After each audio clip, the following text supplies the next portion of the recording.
Hello and welcome to this Christian Walk podcast, the show where no topic is too taboo to empower you on your walk with God. I'm your host, Marley B, and it is my privilege to welcome you back to the conversation. It is officially season 5. I can't thank you guys enough for your support, for your love. Truly, your prayers coupled with God's grace has fueled us up to this point. And it is our covenant to you that we are going to continue to give you content that is solely meant to inspire, to encourage, and to empower you on your walk with God. And we promise to do it with the spirit of excellence.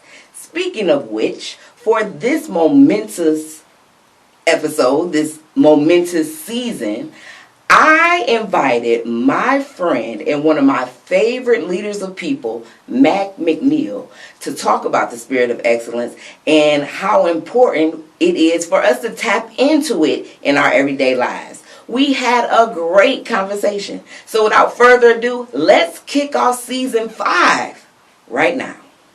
Listen, homie, can you walk with me? Talk with me. What you know about God, will he ride with me? Come and open my eyes for me. Hear my story. Show me more what's in store. And once more, listen, homie, can you walk?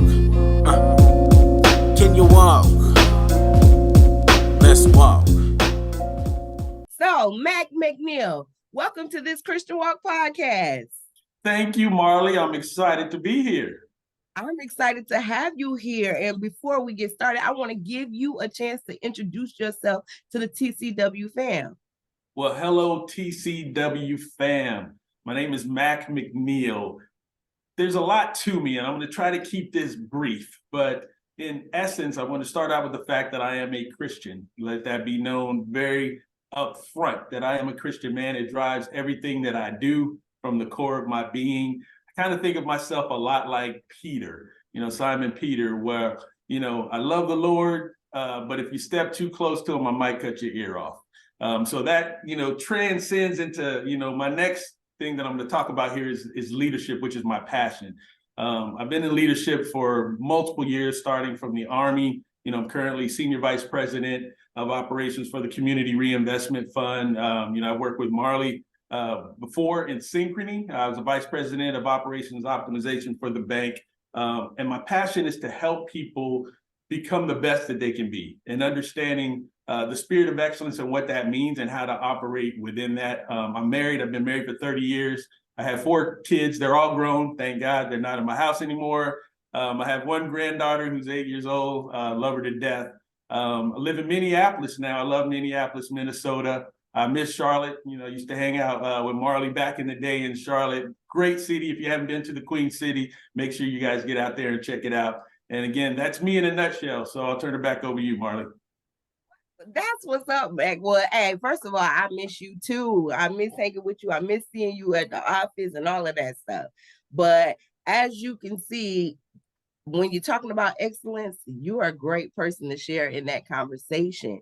And I have to tell you this story, and you're gonna laugh, right? I have to tell this story to the TCW fam about when I first met you, right? And you're gonna laugh. I know you're gonna remember too.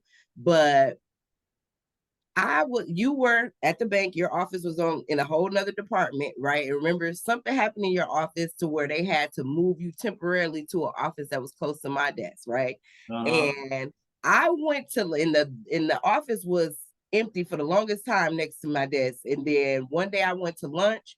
I came back from lunch and you had moved in to the office, right? Mm-hmm. And not only had you moved in, but you had moved in a way that I felt like you would have thought you had been in that office 20 years. All of the little figurines in the picture, and which it was a lot.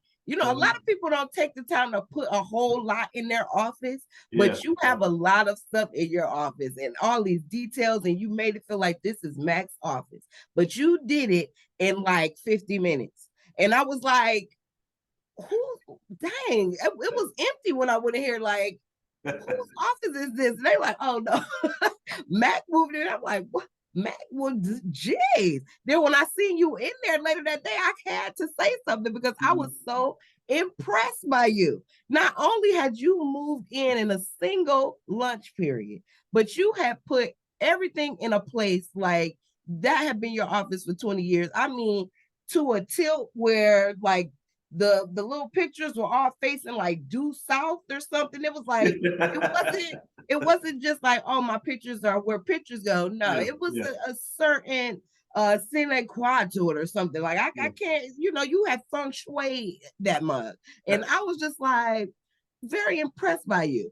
And that right there explains in a nutshell why you are perfect to be on a conversation about excellence, because that is just an example of doing everything in excellence.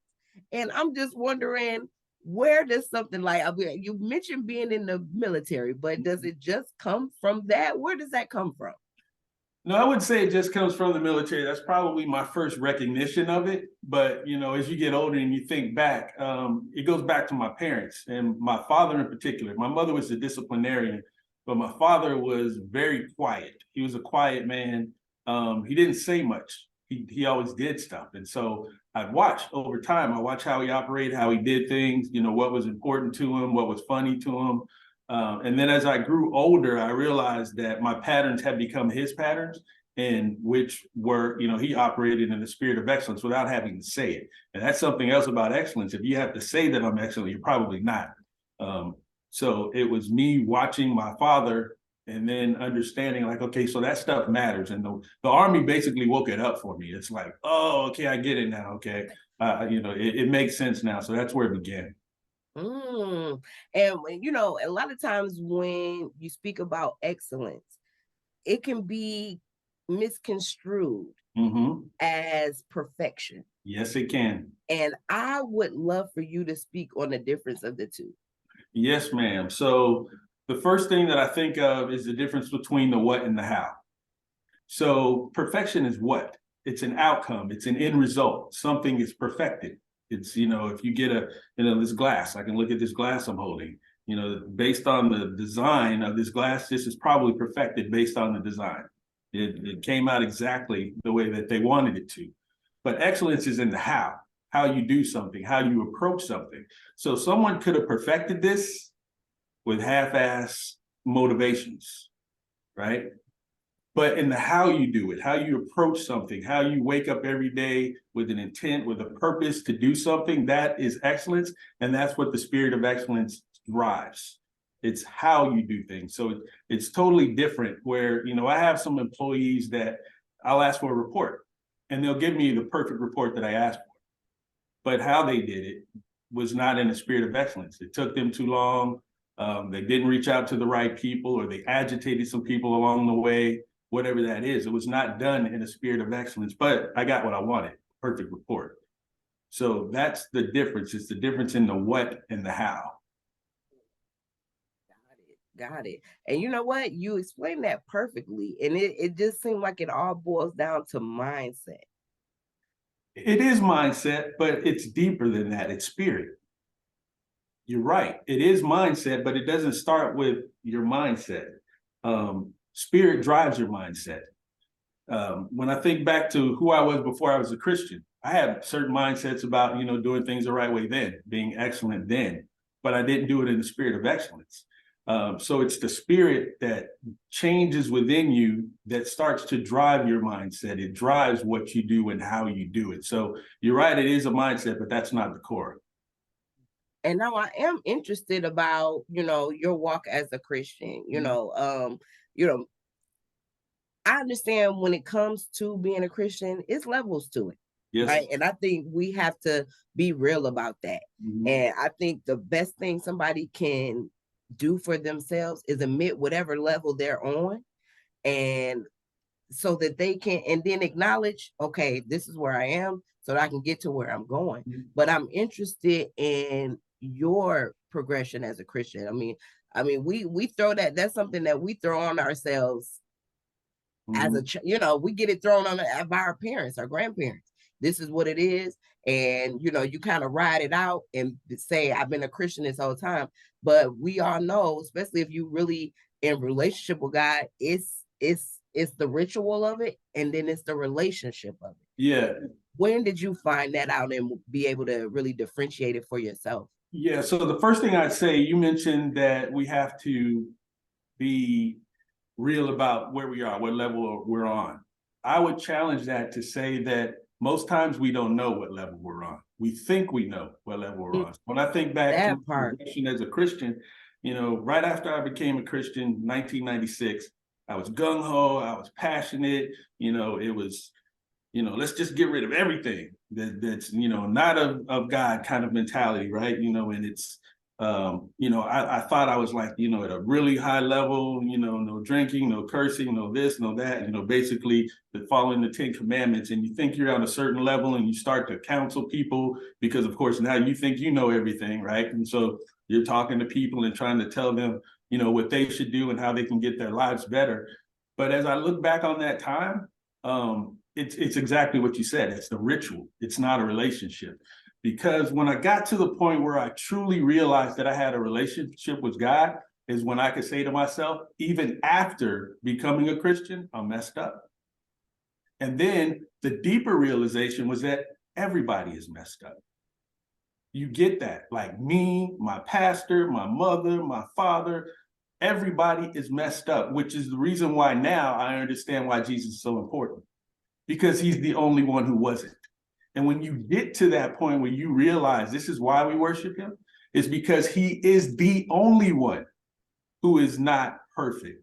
You start to have more forgiveness and leniency and love, which is what Jesus was trying to teach us to begin with, because you get it. I'm never going to be perfect. The level that I need to be on when we talk about Christian levels, that's the only level. Is Jesus is perfect, I am not, and while I'm here, let me try to help other people with whatever they're going through as well. That's the only level we need to be on. It's as simple as that. Absolutely. Well said. And I have to say that is pretty much the premise of this show, is to admit where I am and be because I'm having these conversations because I am genuinely interested. Mhm.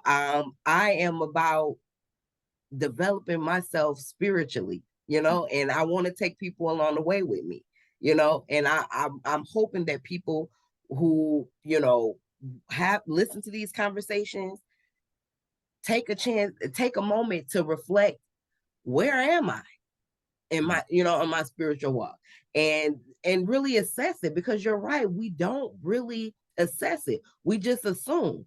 We assume that, we know the fundamentals and we know enough to keep us out of hell.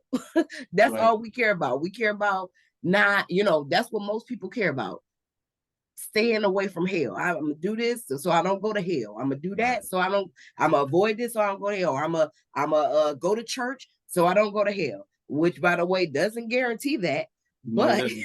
it does not guarantee that, No, and it that doesn't. just tells us how misguided we are. Because I was one of those people. I went to church from a small child, and I didn't get into a relationship with God until I was in my 30s. And it didn't really, in my 30s, all the way in my 30s, that's when it started. And then the more it started, that's when you look up and something changes in you. You know what I'm saying? When you switch to relationship, Yeah. what did that feeling, you said that was in 96 for you when you first went to being a Christian. But when you went to going into relationship, what did that feel like? Because it changed my life all around. Like, so how was it for you? It was humbling. That's what it was. It was humbling when I got to the point of relationship, where you can be completely transparent, translucent, because God already knows anyway. But when you can do that with other people is when you know you're in relationship with the Lord. Because again, you've been humbled. I'm never going to get it. I'm never going to be perfect. I'm never going to, reach the status that Jesus did, although there are people that are attempting to do that. It's humbling, and it's like, okay, Lord, I can kind of chill and not stress about every little bitty thing that I don't do right. And some Christians beat themselves up again because they're thinking like, If I'm in a relationship with God, then I must be, I should be able to do this, this, this, and this. And if I don't do this, this, this, and this, then obviously my relationship is off of God. Not true. At all, it's not true. But you have to get to that realization and that point that Jesus loves you anyway. He says it. Most people don't believe it, but he says it. When you get to that and you understand that I don't have to walk perfectly, I don't have to do everything right, and God still loves me, and I'm still just as much a Christian as I am today as I was when I was trying to do everything right. So it's humbling and it's freeing. And it's, again, I say stuff now, I've been a Christian for a long time now. I say stuff now as a Christian that's truthful, that might make some people that are in church cringe, but it's truthful. And God already knows anyway.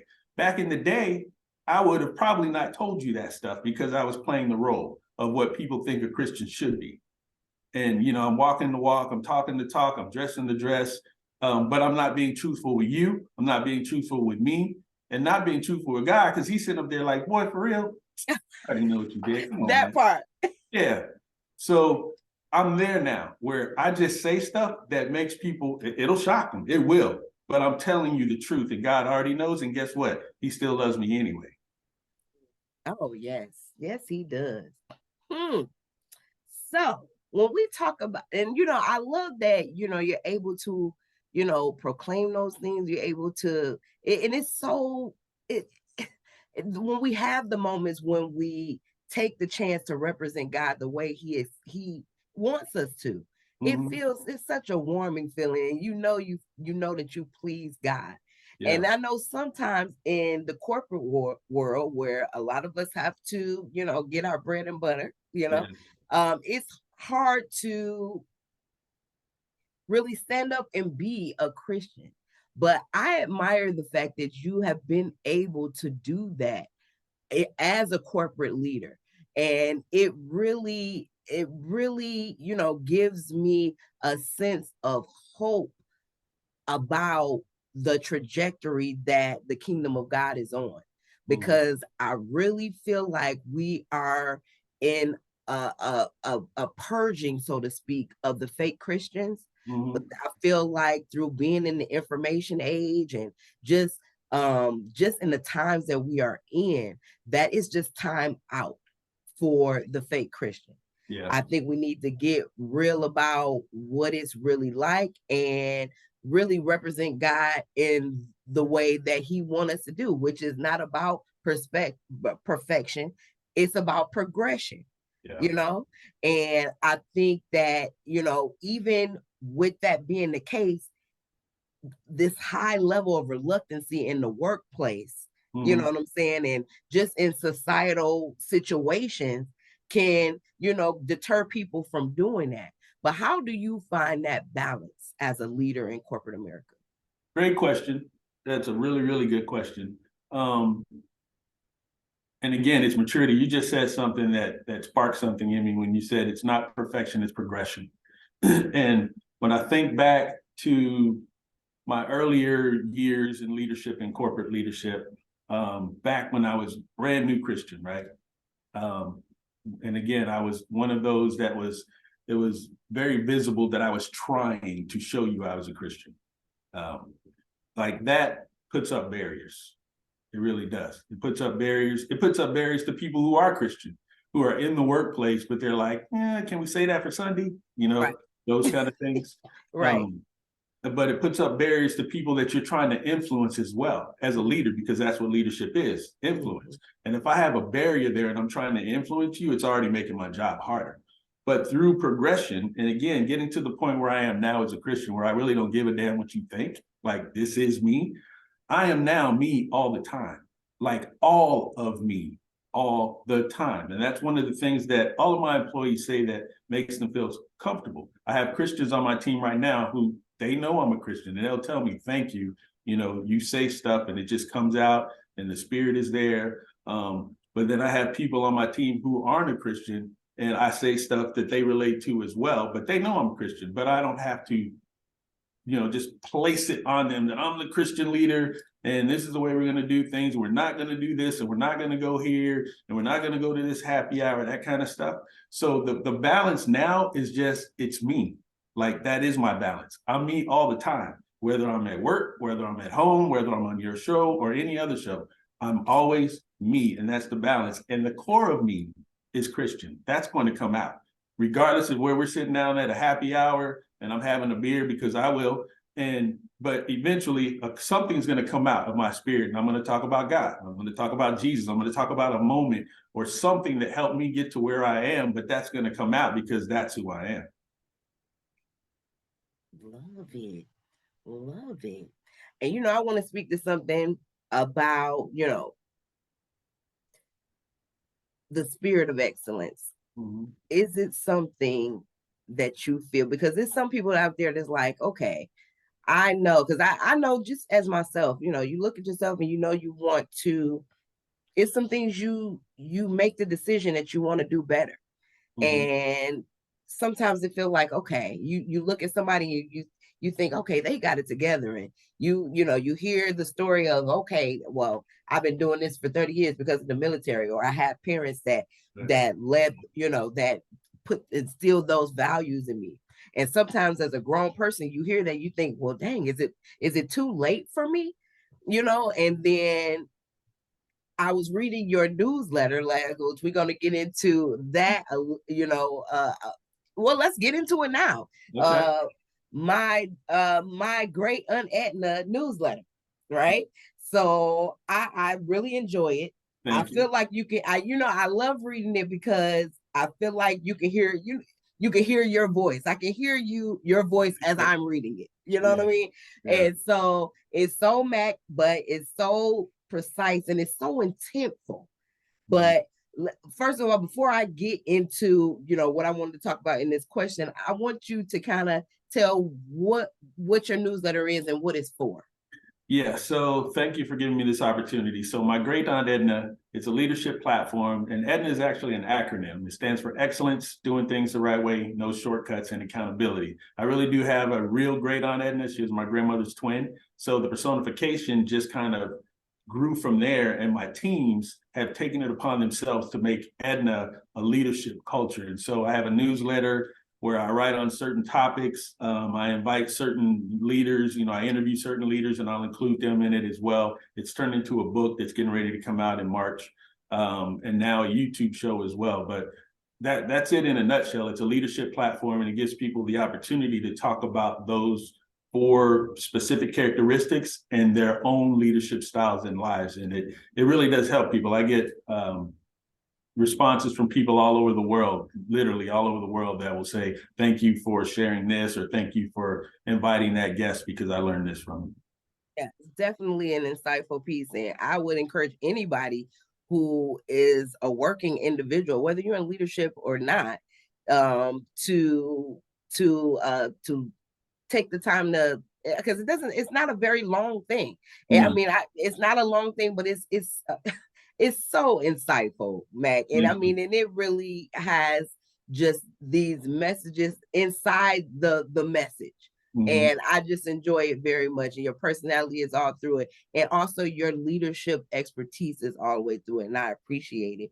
But one of the segments had mentioned the idea of if it was possible to teach the spirit of excellence. And I'm going to quote you on here. Okay. Is it possible to make an intrinsic decision to cast off the spirit of selfishness and replace it with the garment of excellence? And I took that as, can it be taught? Mm-hmm. And so I want to ask you live and in living color, can it? Absolutely it can. So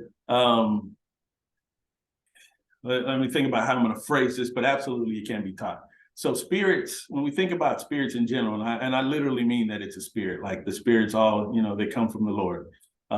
It's a spirit that's here. And we have several spirits that are around us all the time that certain people tap into. People tap into negative spirits. People tap into positive spirits. Like it's not always in you. And going back to the example that my father set for me, like that was taught. The spirit of excellence lived in my house.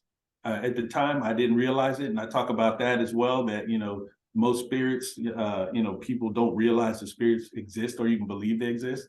But my father taught me by what he did. And it was the how. And then the army reinforced it. Like, it's the how you do something. And that spirit was taught to me. Like, I always had it around me. I always had it in me. But once I had the realization that the spirit exists, it's very similar to what we're talking about when you become a Christian, right? When you're talking about how that transformation feels. Like, the spirit was always there, the Lord was always there, but in your 30s, you were like, boom, everything changes. Same thing. It's like the spirit is there, but you learn, and then you can teach it to others. And you don't teach it to, it's good that I have the newsletter and it's good I have the book and all of that, but that's not how you teach the spirit of excellence. Like, no one is going to get the spirit of excellence by reading this. They'll get the awareness of it, but nobody's going to get it. And that's not the intent. The intent is you learn by, and in the book I talk about this, it's called Show, Tell, and Celebrate. It has to be shown. Like that, again, that's an action. And then it's told, storytelling. That's where the book comes in. And that's where I utilize certain things in my leadership experiences with my team. I will tell them stories, and I use Facing the Giants a lot. Like, there's a scene, the death crawl in Facing the Giants. Have you seen that? It's a Christian movie. If you haven't seen it, you need to see it. It's amazing. Facing the Giants. What's the name of it?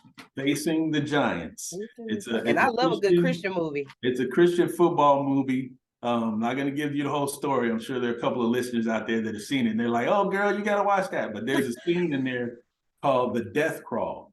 And again, that's telling, but it's telling, and you get to see the spirit of excellence there. And then celebrate again. When it actually is materialized, as a leader, celebrate that. And that's how you teach people. And then they want to replicate that behavior again, and the spirit again starts to grow within them.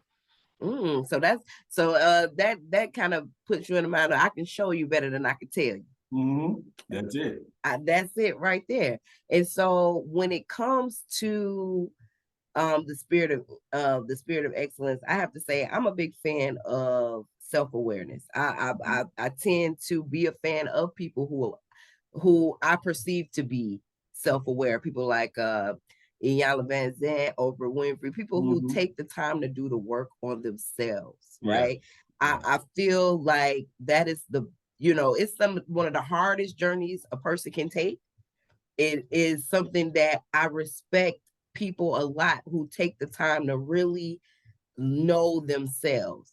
And it's so many people that think they got the world, they got the world figured out, and they don't know really the first thing about themselves. Like, they have so many, we all can have blind spots about certain things we need to work on. I want to be clear about that. Self-awareness is not saying, hey, I don't have any blind spots, but knowing yourself is something that it can only accentuate whatever it is that you set out to do in life, whether it's personally, whether it's spiritually, whether it's professionally. Being able to know your limitations, being able to know the things that are your opportunities, being able to know your strengths. That's something that is very important. How would you suggest someone get on the path to achieving self-awareness if that's something that they haven't done yet? Okay, so first thing, going back to the point of this whole show, as a Christian, you have to get in touch with God, who knows you better than anyone. God said he knew you before he placed you in the womb. That part. That's step one. You have to build that relationship with the Lord, and he will show you in various ways. And then the second step is when he shows you, actually believe what they say. Because, that you'll get some feedback from some people, or, whatever scenario the Lord puts you in to show you who you are. Like, you'll get some feedback, and just reminded me, I have a newsletter on that called The Broken Mirror. And it's like, looking in the mirror, it's not always pretty sometimes, right? But I have a broken mirror that I've been carrying with me since 1988 when I was in the Army. Someone gave me to help me cut my hair. It's about this big, and I still have it. But I keep it because it's a reminder for me that my reflection is not always what I think it is, and there's some cracks in it. I can still do what I need to do. Like back when I had the high top fade and it was lit and I had my part right here and I used to cut it. But I can still do what I need to do with it. But that reflection always reminded me, bro, you got cracks. Like, and so you always look for those cracks. Like, what are the things that I need to work on? And if you ask God, he will show you through people, through situations, through circumstances. And if you're paying attention and listening, that's part of that self-awareness. Okay, this is what I'm good at. This is what I'm not good at. Like, I already know, like all this stuff I'm doing right now, I'm horrible at marketing. Marketing is not my thing. I've tried it before. I failed every single time. So now I don't even try. Like, I have a team that does it for me because I already know that's a deficiency that I have. So God will show you, and then pay attention and listen. Absolutely. And I love how you put the first step is understanding where to seek your identity, and it should be in Christ. And Yeah. I think a lot of people, we see people every day in and day out trying to find their identity outside of God, the person who made them, and we see the folly that is a result of that. Yeah. People seeking validation or their identity online, people seeking it with their bodies, people using even their intellect to define them instead of going to the person that made you. And when you find out who you are in God, the feeling of that, have you had that? Do you remember a time in your life that you did not know who you thought you knew? You thought you knew who you were, and then you got it from God. And what did that feel like? Do you remember that? Yeah, so I'm a little, let me see, how should I say this? Self-assured. I've always been overly confident about myself. So I always think I know that I know myself since day one. Like I can remember in grade school, in kindergarten, I've always thought that I knew who I was. And nope, never been right. Never, not one time. If I go back and just look back, I've always had aspects of me correct, but never the full me correct. You know how you go to a family gathering, you talk to some people you haven't seen in forever, and then your auntie comes and she tells you, boy, I remember when you was 6 years old, start telling you those stories. And Yeah. But I've had situations where they're telling me stories, and in my mind, I already had a picture of me, of who I was and what I did, and they're telling me stories and they're filling in the gaps for me, and then I'm just like, it's a whole new revelation. I was like, man, I was wrong. So I've been wrong the whole time. I've never ever gotten to the point where I fully know me, and I don't know if that's purposeful, if God intended to do that, but I know of me, I know what He reveals. But there's always a piece of me that I never understand, even today. And for me, it was like almost the opposite. I was never really sure. I spent a great deal of my life not really sure who I was or where I was going. And people will always try to tell me, oh, you need to be a comedian. Oh, you need to do this. Oh, you need to be an event planner. Oh, you need to do this. But I never really knew. It was like I went from, one good thing and one thing that opportunities just kind of manifested to me. People just kind of backed me and kind of pushed me to one thing to another. And that was my whole life until I started on the path of asking God what He wanted me to do. And then when He revealed, hey, I want you to leave corporate America right now, and I want you to start a podcast, and I wanted to be called This Christian Walk. And I was just like, what, a podcast? Like, what? And then it was just like, it was like I knew for the first time what I was supposed to do in advance, but I was just as lost as before. But I knew, only thing that I had going for me is that I knew it was what God wanted, because I had to, he just made it so clear how He lined stuff up. I just had to say yes. It was a reluctant yes, but I said it, but it was a yes just the same. And it was like the more I got into it, people would still say, okay, well, okay, good. You're probably about to do something in the media, but you're not being funny. You're not being trying to entertain people. Yeah. And then it was like, once again, people trying to, shape. And this is like, no, I'm not doing any of those things. I'm doing what God said do, which is have these conversations. And this isn't to entertain you. This is to inspire you to seek him. That's what he wants me to do. And wow, even though I am like the most, and I'm still very unsure, I'm still on maybe faith, but I'm maybe faith season 5 right now. You see what I'm saying? And I'm not homeless, and I'm not, I don't need to, my bills get paid because God is backing what I'm doing. Right. And because I sought my identity from him, and I went after the purpose he had for me and not the one for myself.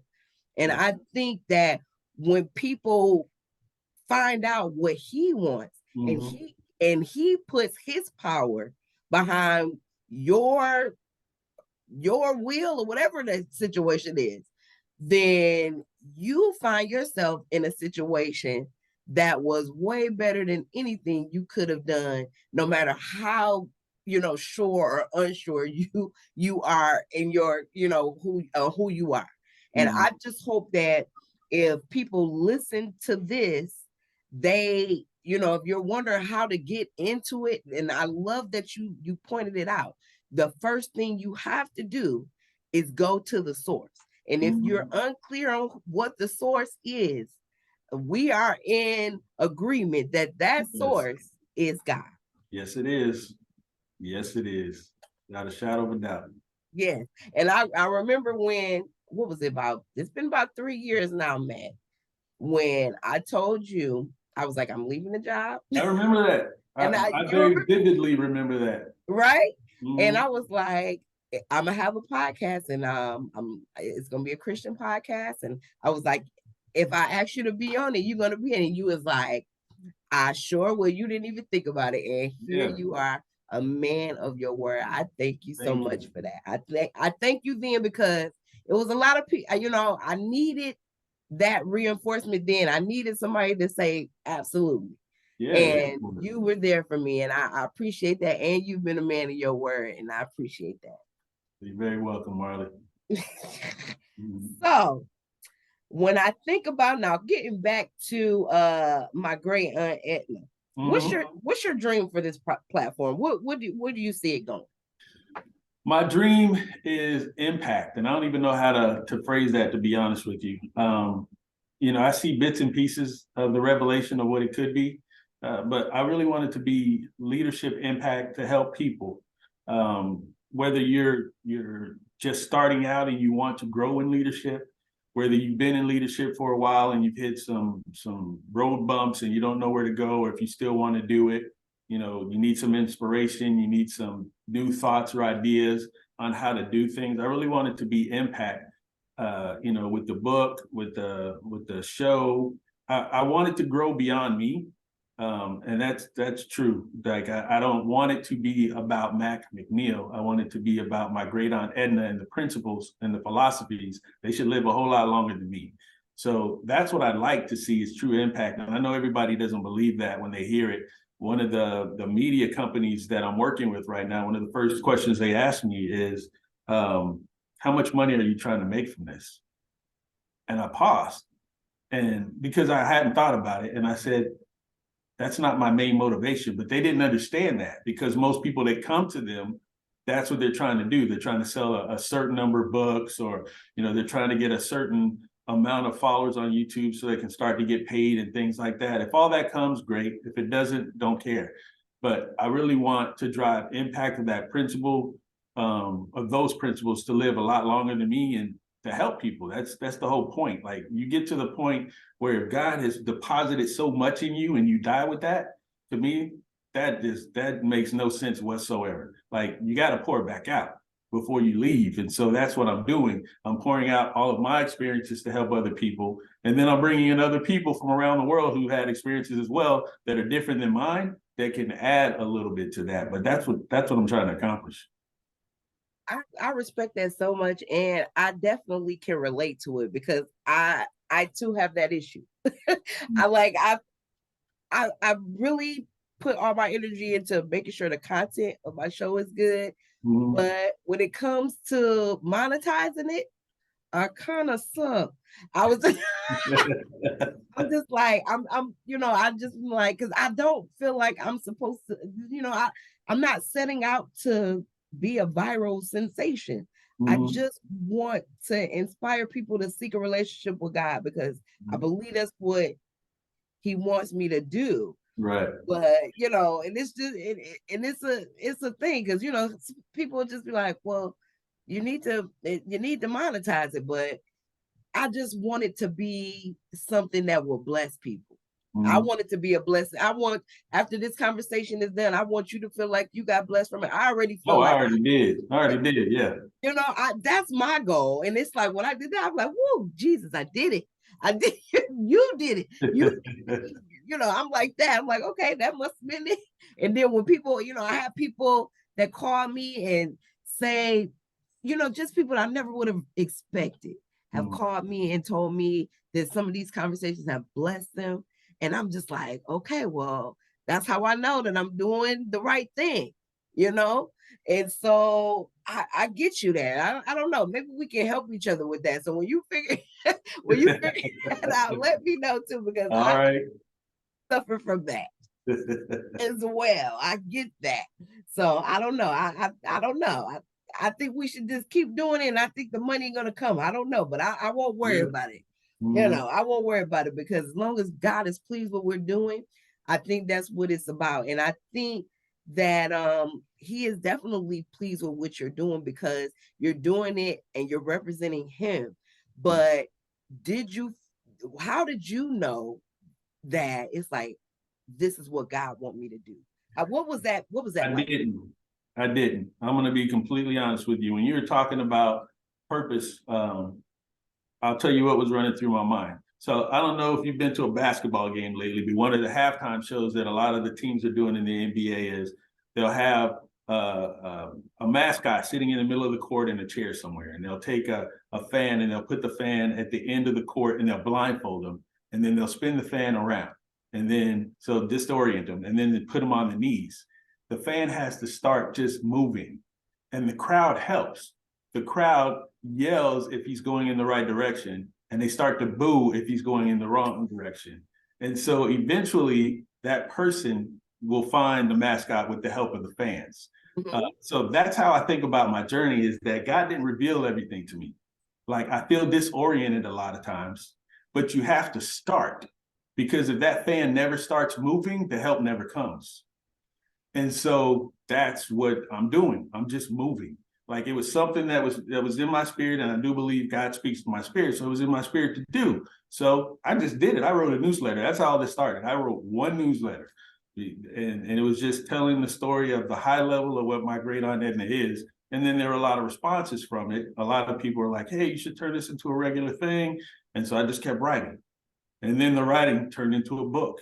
And then the book turned into a show. And now the show is turned into me being interviewed by you, and I have a couple other interviews set up. Now it's starting. I didn't know. There wasn't a moment where I heard the Lord say, Mac, go write my great aunt Edna and make it dope. Like, that didn't happen. Dang, I'm So not messing. so I'm just taking it step by step. Right. Okay, but I'm not messing with your God impression though. Yeah, it was kind of whack. That was too funny. But I get it. But you know what? It's I guess the moral that it starts with your yes. Mhm. Just do it. You just do it. That may be faith. That may be faith. Well, I'm telling you, it'll take you a lot further than you would think. But Mhm. like you said, you can't get the help until you start. And that was the perfect analogy of for that.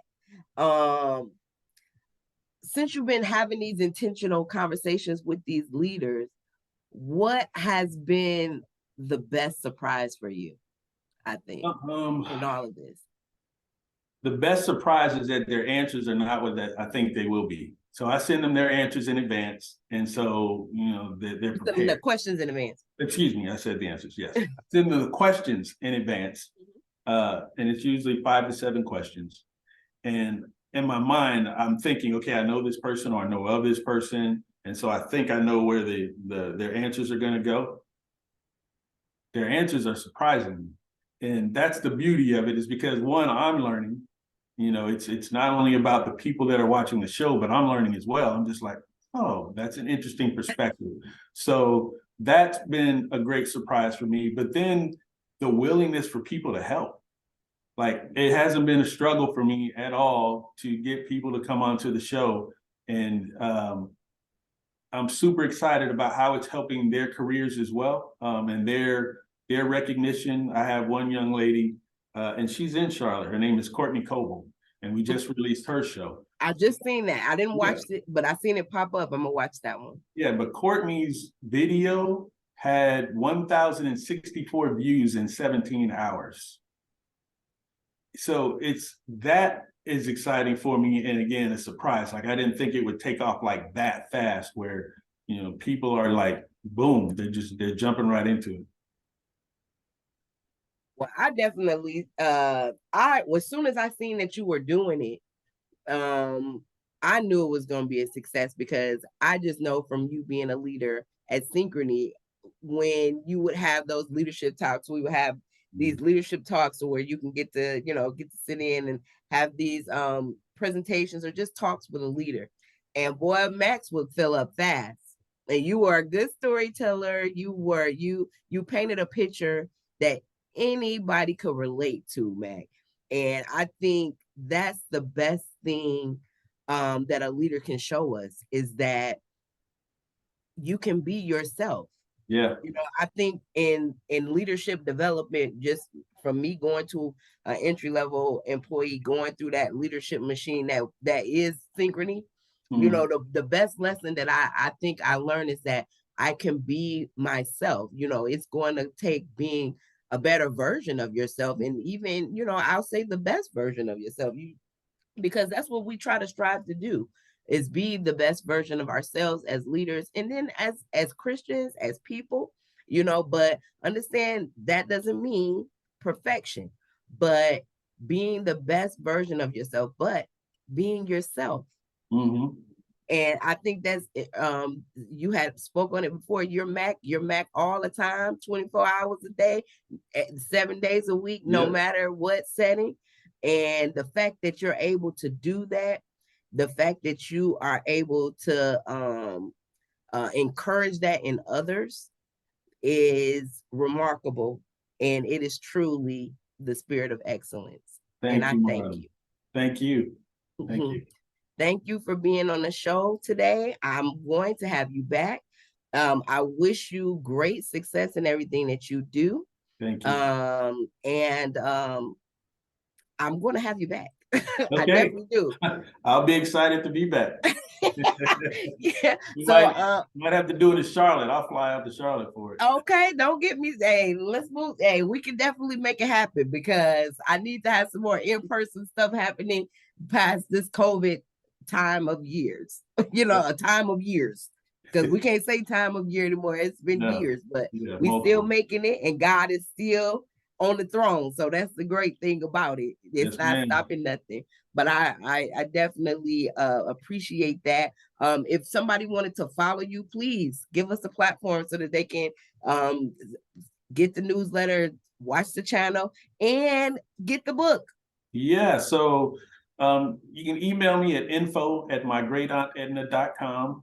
I have LinkedIn, Instagram, and Facebook, and YouTube, and they're all at My Great Aunt Edna. So you can find me there. The book will be available on Amazon, Barnes and Nobles, wherever books are sold.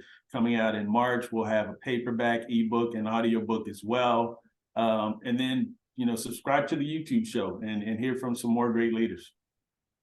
Awesome. And now, but one final question, just for people that's like, okay, what can this book help me in my personal life, in my spiritual life, or is just this for my professional life? Great question. Great question. And it's all of the above. And this is not my testimony. This is testimony from people who have actually read it and bits and pieces of it. Like they've told me personally, like this is actually helping me out in my personal life, something I'm struggling with in my marriage or parenting, or so it's about life in general, just principles of excellence, doing things the right way, no shorts and accountability. You can place those in your personal life, in your professional life, in your church life, and the results are all the same, is that it's something different is going to happen for you. Well, get the book, My Great Aunt Edna, the Golden Girl of Leadership. I'm a super Golden Girls fan, so I love that part of it. That is the Golden Girl of leadership. Excellence, doing things the right way, no shortcuts, and accountability. Yes, ma'am. Well done, sir. And thank you so much for being here. Thank you, Marley. Thank you for having me. Thank you so much to my guest, Mac McNeal, for joining the conversation and talking about the spirit of excellence and the benefits of tapping into it in our everyday lives. And also, thanks for that inside scoop about your new book, My Great Aunt Edna, the Golden Girl of Leadership, which is going to be available wherever books are sold March 27th. So get your copy, because not only will this book help you professionally, it will also help you personally and spiritually.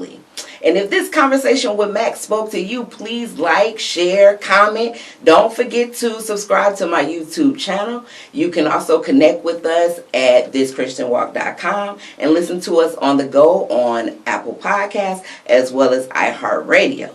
Now, there were so many nuggets in this conversation, but if I had to pick one to deem as the most important, when you're thinking about the spirit of excellence, it's about our how we approach tasks, how we approach situations, and how we do all that we do for the glory of God. Because that's when the spirit of excellence is not only edifying to us, but glorifying to Him. And on this walk with God, I know one thing for sure.